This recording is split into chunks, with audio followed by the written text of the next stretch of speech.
Hello and welcome to this campus tour of USPJ Academy. My name is Björn and I am one of the founders and also one of the faculty members of the Academy. And I thought I'd just walk you through campus and show you some of the stuff that we've been doing for to create this Academy and what you'll actually get as a student here. What you're looking at right now is sort of just the opening portal or the front page of the Academy. And this is where we make announcements, and if there's some important stuff that we need students to be aware of, we will basically just post it here. Student can also keep apprised on upcoming events. For instance, we have a weekly Q&A sessions where students are invited to ask questions about the Academy or their classes, or if they have any technical issues, they can talk to someone in either in the staff or in the faculty about those issues, and we can sort of either resolve them online or at least give you a good answer to what's going on. We also have open lectures where we invite the superstars of SharePoint to talk about some topic. Students are always invited. They always have reserved seats there, and they never pay anything. These open lectures are available to the general public, but if you're not a student, you basically have to pay to attend them. Now, one of the most important things, of course, of being part of an online university is attending classes. And in USPJ Academy, we have multiple different classes. We have classes for beginners, we have classes for intermediate people, and we even have classes for advanced people, those who have been in SharePoint for a while. And we also cover both developers and administrators and business users in the curriculum here. And on the right side here, you'll see that we're currently running 3 classes. Which classes run at any given time sort of depends on student interest. Students sign up for the classes that they want, and once we have enough students to run a class, we will basically just launch that class, and the facilitator will basically just start teaching this stuff. So I just thought I'd show you one of them. This is beginning SharePoint development. This is my class actually, where I'm facilitating. And what you'll see in here is that all of the classes run for several weeks, and we work on 1 week at a time. And basically, there's one major topic each week. Obviously, we're talking about something that's SharePoint development related and for beginners. So in this week, for instance, we have several lectures revolving around building development labs. Why is development, building these development labs so important for SharePoint developers? There's a number of lectures here, so as you can see, some of them will be text-based, some of them will be text-based augmented by video, some of them will be plain augmented or plain video lectures, and we even have some live events. Of course, all of those will be recorded so that you can watch them at a later time if you're not able to be there at the live events. And that's sort of the theme also for all of the training in the Academy. Everything is asynchronous, so you don't need to be online at a specific time. No one is asking you to sort of be online at a specific at noon in some time zone. We have students all over the world from the west coast of the United States to the east coast of Australia and Japan. We have a lot of people in Egypt and India and all over the place. So we can't rely on people being awake all the time. It's always going to be the middle of the night for someone. So all the training here is asynchronous. Which is also, as I said, why all the recordings or all the lectures are either text-based, so you can download them and read them, or they're with videos, so you can actually download those and watch them as well. There will be multiple assignments every week, and those assignments are usually discussed in public so that other students can learn from them as well. And collaboration is a really important aspect of the training or the class training at the Academy. And then, of course, we always add some additional content here as well. As you can see, we're running everything on a week-by-week basis. We only expose students to 1 week of content at a time. Now, if you want to do this training on a faster pace, or if you don't want the collaborative aspect of these classes, you can also do more or less similar classes as self-paced courses rather than doing collaborative classes. Now, the collaborative aspect here, as I said, is really important, and that's also why a lot of the activities in class class is basically talking to people about your experiences. We usually post these discussion questions, and those discussion questions will encourage people or encourage students to discuss what they've learned.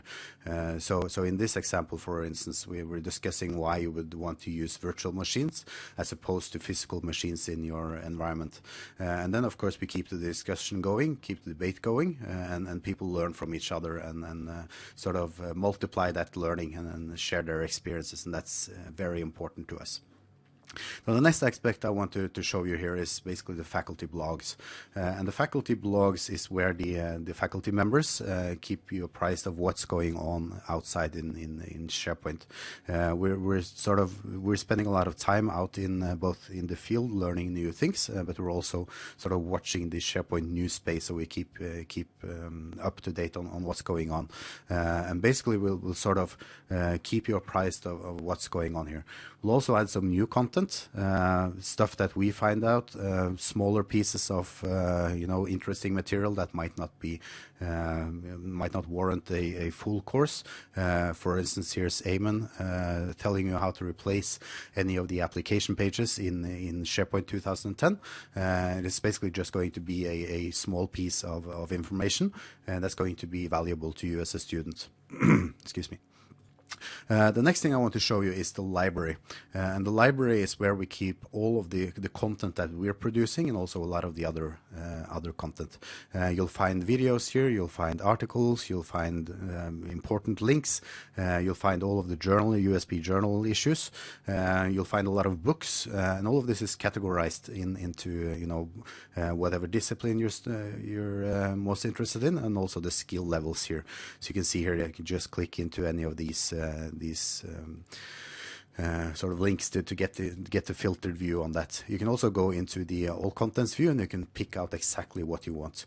You'll find an amazing amount of stuff in here. So for instance, if you're looking for a book on intermediate development, you can basically just pick these from the drop-down menu here, and you can just apply, and you'll see the books that we have available for intermediate SharePoint developers. And then you can just go into any of these books, and you can just download them and just start reading them either offline, or you can take them with you on your whatever unit you're using or device you're using to read all of this stuff.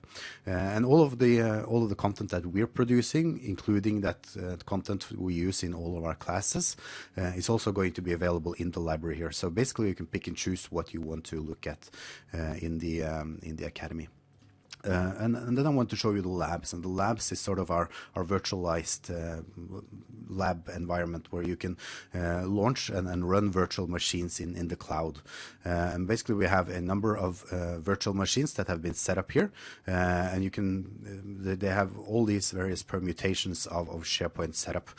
So if you're looking to start testing something on SharePoint Foundation, for instance, you can just search for SPF, and you'll find all of these labs here. So once you find the lab that you want, you can basically just click launch, and you'll basically just get that lab up and running for you. And within a couple of minutes, you'll actually get your lab information, and you'll get a public DNS address. Right now, it's just as pending. It's waiting to get that DNS name. And once that DNS name is up and running, you can basically just connect to this server using RDP, and you can use it for whatever purpose you want. All of these labs run automatically for 1 hour at a time, but you can extend them for as long as you like. There's a small app inside the server where you can basically just extend the lab for as long as you want. You need to be logged on there, so it'll automatically terminate after a while. And of course, these labs they're laboratories in nature, so they're sort of meant for testing and experimenting. But of course, you can also use them to do assignments in class. And some of the labs are actually also targeted at one of the classes. So a class may ask you to, here's this issue that you need to resolve. Please go into this lab and resolve that lab for you. Resolve this problem, and the faculty can go in and look at that lab afterwards. And then there are the campus forums. The campus forums are where we sort of have our open discussion. This is the water cooler of the academy. We have all sorts of content in here, both stuff that's strictly SharePoint related, but also stuff that's related to the platform itself. And students are discussing all sorts of issues about student issues, navigation issues, things that aren't necessarily SharePoint related, but of course also some of that stuff. Of course, you have access to all of this stuff 24/7. There's no, we don't close at 5 p.m. You can just sit around here and spend whatever time you want, and you can learn at your own pace. If you're not attending classes, you can, hang out in the library, read some of the books that are there. You can check out the labs. You can start experimenting with SharePoint 2010 without having to install anything. Everything is here available for you, so you can pick and choose how you want to learn, and most importantly, when you want to learn it. So this is basically a brief overview of the stuff that you'll find in USPJ Academy. If you are looking to sort of become a SharePoint professional, or you want to expand on your SharePoint professional training, we actually run an open early access program right now where you can sign up, and there will be a link to that on this page, so you can basically just click that and you can apply. So with that, I'd just like to thank you for taking the time to review this, and I hope to see you in the USPJ Academy. Goodbye.